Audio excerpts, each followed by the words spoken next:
Hello दोस्तों। तो आज हम बात करने वाले हैं यहूदी कौम के बारे में कि क्यों ये मुसलमानों के इतने बड़े दुश्मन हैं और वो हमेशा मस्जिद अल अक्सा को गिराना चाहते हैं। आखिर कौन है यहूदी और कैसे मुसलमान, ईसाई और यहूदी आपस में जाकर एक जगह कनेक्ट होते हैं। आखिर मुसलमानों से ये इतना चिढ़ते क्यों हैं और क्यों मुसलमानों को अपना दुश्मन समझते हैं। हालांकि खुले तौर पर यहूदी जलील और गलत लोग हैं। चलिए जानते हैं यहूदियों की हिस्ट्री के बारे में। और हमने किताब में बनी इस्राएल से कह दिया था कि तुम जमीन में 2 दफा फसाद मचाओगे और बड़ी सरकशी करोगे। ये सिलसिला शुरू होता है हज़रत इब्राहीम अलैहिस्सलाम से। वैसे तो ये सिलसिला काफ़ी ऊपर तक जाता है, मगर हम हज़रत इब्राहीम अलैहिस्सलाम से लेते हैं। हज़रत इब्राहीम अलैहिस्सलाम की 2 बीवियाँ थीं, हज़रत सारा अलैहिस्सलाम और हज़रत हाजरा अलैहिस्सलाम। हज़रत हाजरा अलैहिस्सलाम के जो बेटे थे उनका नाम था हज़रत इस्माईल अलैहिस्सलाम, और हज़रत सारा अलैहिस्सलाम के जो बेटे थे उनका नाम था हज़रत इसहाक अलैहिस्सलाम। यहूदियों के हिसाब से हज़रत इसहाक अलैहिस्सलाम की कुर्बानी मांगी गई थी अल्लाह की तरफ से, मगर हक बात यही है कि हज़रत इस्माईल अलैहिस्सलाम की अल्लाह की तरफ से कुर्बानी मांगी गई थी हज़रत इब्राहीम अलैहिस्सलाम से। हज़रत इस्माईल अलैहिस्सलाम वही हैं जिनके साथ हज़रत इब्राहीम अलैहिस्सलाम ने काबे की तामीर की थी, और हज़रत इब्राहीम अलैहिस्सलाम के दूसरे बेटे जिनका नाम इसहाक अलैहिस्सलाम है, उनके बेटे का नाम है याकूब अलैहिस्सलाम, और हज़रत याकूब अलैहिस्सलाम का दूसरा नाम इसराइल है। हज़रत याकूब अलैहिस्सलाम के 12 बेटे थे जिनके नाम आप स्क्रीन पर देख सकते हैं। आप इनके नाम ध्यान से देख लीजिए जो कि आपको आगे मदद करेंगे। इन्हीं 12 बेटों में से आपके एक बेटे का नाम था हज़रत यूसुफ अलैहिस्सलाम। यह भी अल्लाह के एक नबी थे। हज़रत यूसुफ अलैहिस्सलाम का वाक़या काफ़ी लंबा है, मगर आपकी समझ के लिए मैं छोटा सा वाक़या इसका बता देता हूँ। हज़रत यूसुफ अलैहिस्सलाम को आपके भाइयों ने कुएं में फेंक दिया था, जिसके बाद एक काफ़िला वहाँ से निकल कर गया था। वो हज़रत यूसुफ अलैहिस्सलाम को अपने साथ ले जाता है और मिस्र में अपने साथ ले जाकर बेच देता है। उसके बाद काफ़ी सारे वाक़या होते हैं, जिसके बाद हज़रत यूसुफ अलैहिस्सलाम मिस्र के राजा बन जाते हैं। उसके बाद वो अपने भाइयों को और अपने वालिद साहब हज़रत याकूब अलैहिस्सलाम को मिस्र बुला लेते हैं। उसके बाद इन लोगों ने मिस्र के अंदर 400 साल गुजारे, जिससे इनके 12 कबीले बने, और उन 12 कबीलों को पुकारे जाने लगा बनी इसराइल के नाम से। बनी इसराइल वहाँ बहुत फेमस थे और वहाँ पर 2 ग्रुप थे।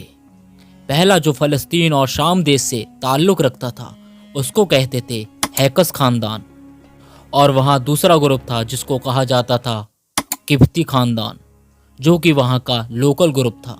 हैकस ख़ानदान से जब कोई राजा बनता था तो उसे कहा जाता था मलिक या अजीज़, और किब्ती ख़ानदान से जब कोई राजा बनता था तो उसे कहा जाता था फ़िरौन। बनी इसराइल की तरक्की देख के किब्ती ख़ानदान इन लोगों से जलने लगा और इन पर तरह तरह के जुल्म करने लगा था, और ऐसे ही इनका बादशाह आया फ़िरौन। फिर अल्लाह ताला ने हज़रत मूसा अलैहिस्सलाम को नबी बनाकर इनके बीच भेजा, और हज़रत मूसा अलैहिस्सलाम ने इन लोगों को फ़िरौन के जुल्म सितम से आज़ाद किया और बैतुल मुक़द्दस की तरफ रवाना हो गए। मगर ये कौम इस कदर अल्लाह ताला की नाफरमानी करती रही कि अल्लाह ताला ने इन लोगों को 40 साल तक वादी में भटकाए रखा। इन लोगों के लिए अल्लाह ताला ने आसमान से खाना उतारा, मगर यह नाफरमान कौम निकली। मूसा अलैहिस्सलाम ने इनसे कहा था कि खाने को हरगिज़ हरगिज़ बचा के ना रखना, मगर इन लोगों ने अपनी नबी की एक न सुनी और खाने का ज़ख़ीरा बनाकर अपने पास रखने लगे, जिससे खाने के अंदर कीड़े पैदा हो गए। और भी रास्ते में इन लोगों ने अल्लाह ताला की काफ़ी सारी नाफरमानी की, जिससे अल्लाह ताला ने इन लोगों को 40 साल तक वादी में भटकाए रखा। उसी बीच हज़रत मूसा अलैहिस्सलाम की वफ़ात हो जाती है। उसके बाद हज़रत यूसा अलैहिस्सलाम बैतुल मुक़द्दस में लड़ते हुए दाखिल होते हैं, और हज़रत यूसा अलैहिस्सलाम के बाद इनकी कोई देख रेख करने वाला नहीं रहता, और यह 12 कबीलों के अलग अलग काजी बन जाते हैं, और ऐसे ही 230 साल निकल जाते हैं। इसके बाद इन्होंने हज़रत शमूएल अलैहिस्सलाम से दरख्वास्त की कि इनके लिए कोई बादशाह मुकर्रर कर दें। उसके बाद आपने इनका बादशाह साउल को बना दिया, और उसके बाद हज़रत दाऊद अलैहिस्सलाम इनके बादशाह बने। सुलेमान अलैहिस्सलाम हज़रत दाऊद अलैहिस्सलाम के बाद इनके बादशाह बने। हज़रत सुलेमान अलैहिस्सलाम का एक बेटा था रहबाम, जो कि बहुत ही मक्कार और नाअहल बादशाह था, जिसमें से 12 कबीलों में से 10 कबीले इस बादशाह के खिलाफ हो जाते हैं और अपनी एक नई रियासत बना लेते हैं जिसका नाम रखते हैं इसराइल। मगर दो कबीले इस बादशाह का साथ देते हैं। उन दो कबीलों का नाम है यहूदा और समउन, और अपनी नई रियासत बनाते हैं जिसका नाम रखते हैं यहूदा। जहां बनी इसराइल के 10 कबीले रह रहे थे, वहां इराक की इसरी हुकूमत ने हमला कर दिया और उन्हें कैदी बनाकर अपने साथ इराक ले गए। उसके बाद यह 10 कबीले कभी ना लौटे और हिंदुस्तान, अफगानिस्तान और चीन में ये शिफ्ट हो गए। अब फ़लस्तीन में सिर्फ 2 कबीले रह गए थे, जो कि थे यहूदा और समउन। इसके बाद इराक की दूसरी हुकूमत, बाबली हुकूमत ने इन पर हमला कर दिया और अपने साथ इराक कैदी बनाकर इनको भी ले गए। उसके बाद इराक के लोग इनको यहूदी नाम से बुलाने लगे। उसके बाद बाबली हुकूमत पर ईरान हमला कर देता है और जीत जाता है। उसके बाद ईरान बाबली हुकूमत से जीत कर इन दोनों कबीलों को वापस फ़लस्तीन भेज देता है। जिसके बाद इन यहूदियों ने ही हज़रत ईसा अलैहिस्सलाम को कत्ल करना चाहा, मगर अल्लाह ताला के हुक्म से हज़रत ईसा अलैहिस्सलाम को आसमान पर बुला लिया गया और एक के बाद एक इन्होंने नबियों की नाफरमानी की। मगर इन्हें पता था कि अरब देश में एक नबी आने वाले हैं जो कि सब नबियों के सरदार होंगे। इसी वजह से इन लोगों ने खैबर में रहना शुरू कर दिया और खैबर को पूरा अपना गढ़ बना लिया। मगर जब इन लोगों को पता लगा कि हज़रत मोहम्मद सल्लल्लाहु ताला अलैहि वसल्लम हज़रत इस्माईल अलैहिस्सलाम की आल से आए हैं, तो इन लोगों को बहुत बुरा लग गया, क्योंकि यह चाहते थे कि हम ही लोग इस दुनिया के सबसे मुक़द्दस लोग हैं और जितने भी नबी आए हैं वो हमारे ही आल से आते हैं। तो इन लोगों ने हज़रत मोहम्मद सल्लल्लाहु ताला अलैहि वसल्लम को रसूल मानने से इनकार कर दिया। जिसके बाद इन यहूदियों से हुई थी जंग खैबर।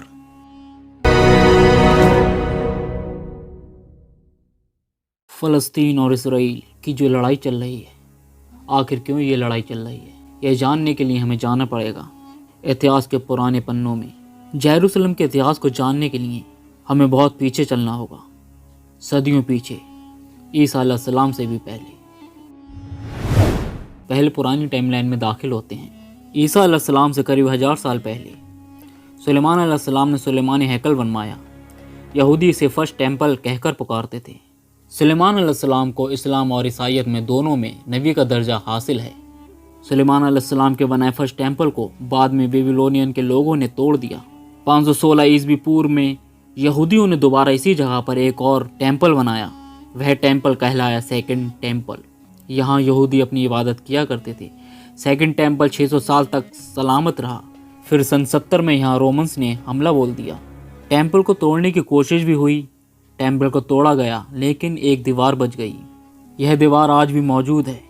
यहूदी इसे वेस्टर्न वॉल या वेलिंग वॉल कहते हैं। वो इसे अपनी आखिरी धार्मिक निशानी मानते हैं।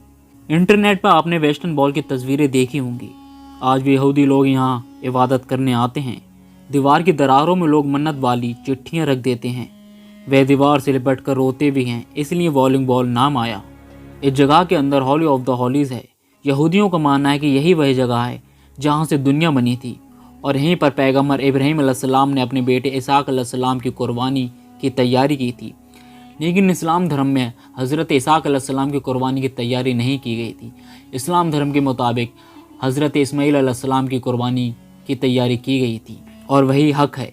मुसलमान में इस जगह को लेकर अकीदा रखते हैं। उनका मानना है कि सन 621 में इसी जगह से इस्लाम के आखिरी पैगम्बर मोहम्मद सल्लल्लाहु ताला अलैहि वसल्लम ने जन्नत का सफ़र तय किया था। इसे इस्लाम में मेराज कहते हैं।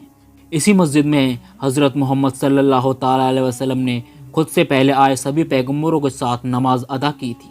यह मुसलमानों का पहला किबला भी है। पहले दुनिया के सारे मुसलमान इसी मस्जिद की तरफ रुख कर नमाज अदा किया करते थे। बाद में अल्लाह के हुक्म से मक्का की तरफ मुँह करके नमाज पढ़ना शुरू हो गई।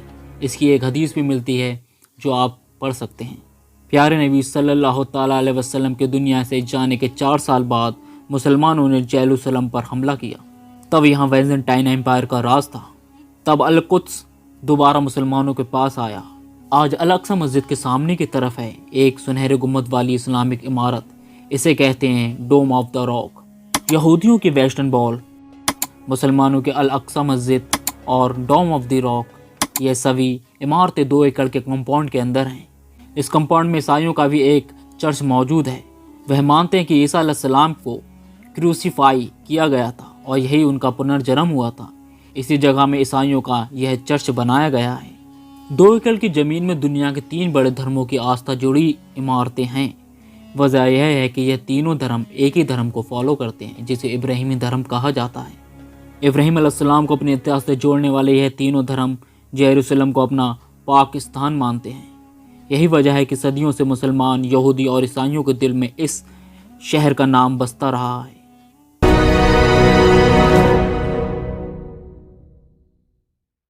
जैसा कि फ़लस्तीन और इसराइल की लड़ाई चल रही है, इसी बीच एक टॉपिक निकल कर आया है कि मस्जिद अक्सा है कौन सी।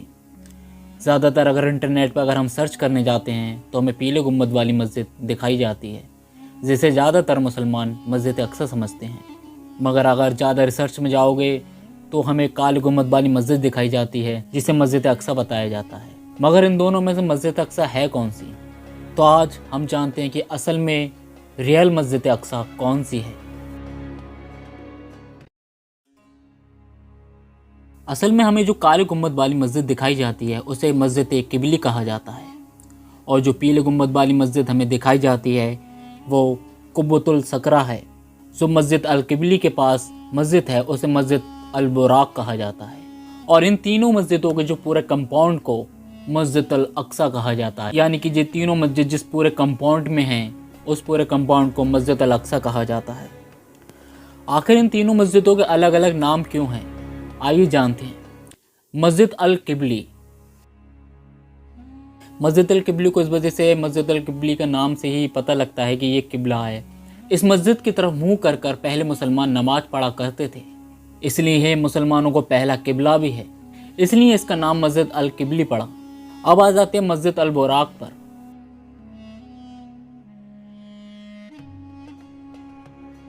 जब प्यारे नबी सल्लल्लाहु ताला अलैहि वसल्लम मक्का से यरूशलेम का रास्ता तय किया था तो आप एक बुराक पर आए थे। उस बुराक की रफ्तार इतनी थी कि उसकी नज़र जहाँ तक जाती थी वहीं उसका कदम पड़ा करता था। जब आप बैतुल मुक़द्दस में तशरीफ़ लाए थे तो आपने उस बुराक को जहाँ बांधा था उसे मस्जिद अल बुराक कहा जाता है। कुब्बतुल सकरा, जिसे ज़्यादातर लोग डोम ऑफ द रॉक के नाम से भी जानते हैं, इसे आखिर इसका क्या मकाम है? तो डोम ऑफ द रॉक, जहाँ से आप प्यारे नबी सल्लल्लाहु ताला अलैहि वसल्लम मेराज के सफ़र के लिए अल्लाह ताला के पास गए थे, यहाँ से आप बुराक से उतरकर उस पहाड़ पर आपने अपने कदम मुबारक रखे और वहीं से अल्लाह ताला ने आपको ऊपर मेराज के लिए बुलाया। वहीं से आपका मेराज का सफ़र शुरू हुआ। मेराज का सफ़र आपका बहुत लंबा है, उसकी डेफिनेशन में जाएंगे तो वीडियो काफ़ी ज़्यादा लंबी हो जाएगी। मेराज की बात हम किसी और वीडियो में करेंगे, मगर आप इतना जानें कि मेराज के सफ़र में ही मुसलमानों को 5 नमाज़ें फ़र्ज हुई थी, और उसी दौरान आप प्यारे नबी सल्लल्लाहु ताला अलैहि वसल्लम अल्लाह ताला से मुलाकात की थी। आई होप, मुझे लगता है कि आपको समझ में आ गया होगा कि मस्जिद अल अक्सा कौन सी है और मुसलमानों के लिए इतनी ख़ास क्यों है।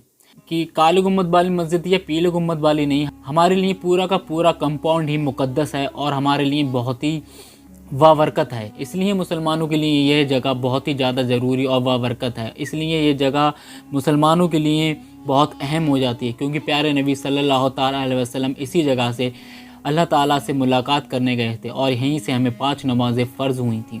तो आपको ये जानना ज़रूरी है कि पीले गुंबद वाली या काले गुंबद वाली मस्जिद अल अक्सा नहीं, यानी कि पूरा का पूरा कंपाउंड ही मस्जिद अल अक्सा है।